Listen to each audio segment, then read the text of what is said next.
Howdy folks, this is Julius Brown, and tonight we're going to talk about the federal occupation of Portland, Oregon. Protests have been going on in Portland, Oregon since the beginning of the demonstrations in the wake of George Floyd's death. These have mainly been peaceful protests. However, there have been riots and public property has been damaged. However, the issue has not been with the handling of the riots or property damage by the local police, but with the federal crackdown on peaceful protesters. Let's start at the beginning and work our way forward to see how we got here in the US today. We can see that this started with a test run of using US military and federal forces to violently remove peaceful protesters from church grounds in Washington, D.C. for President Trump's infamous "It is a Bible" photo op.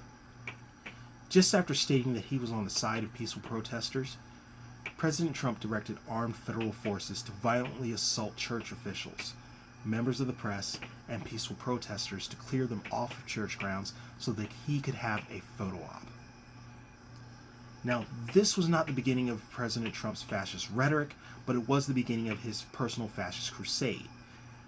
You see, the media was already flooded with violent images of law enforcement attacking peaceful protesters, as well as random citizens, and instead of trying to mediate the issue or quell the violence that police were not denying that they took part in, President Trump stated that authorities needed to dominate the streets and that he was prepared to deploy the National Guard to deal with any protesters, rioters, or Antifa terrorists, because to him they are all the same thing and are all criminals.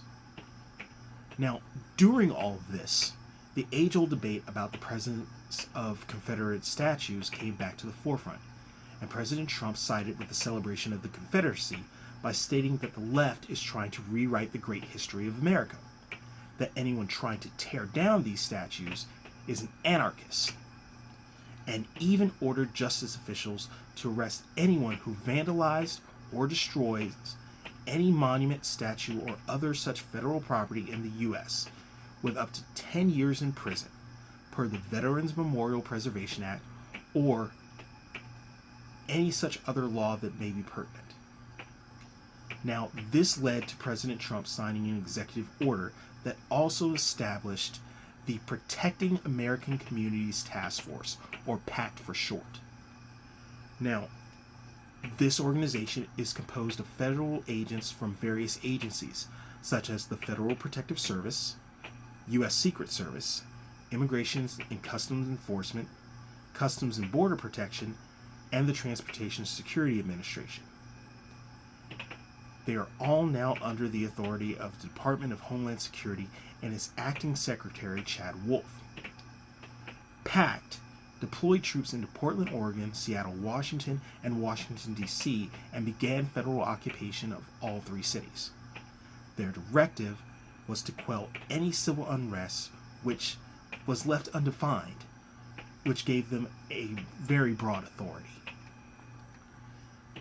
Now, the occupation of Portland, Oregon has escalated to unidentified federal troops in tactical gear and unmarked vehicles abducting individuals off the street, threatening to shoot anyone that pursued them while abducting individuals off the street, and assaulting peaceful protesters.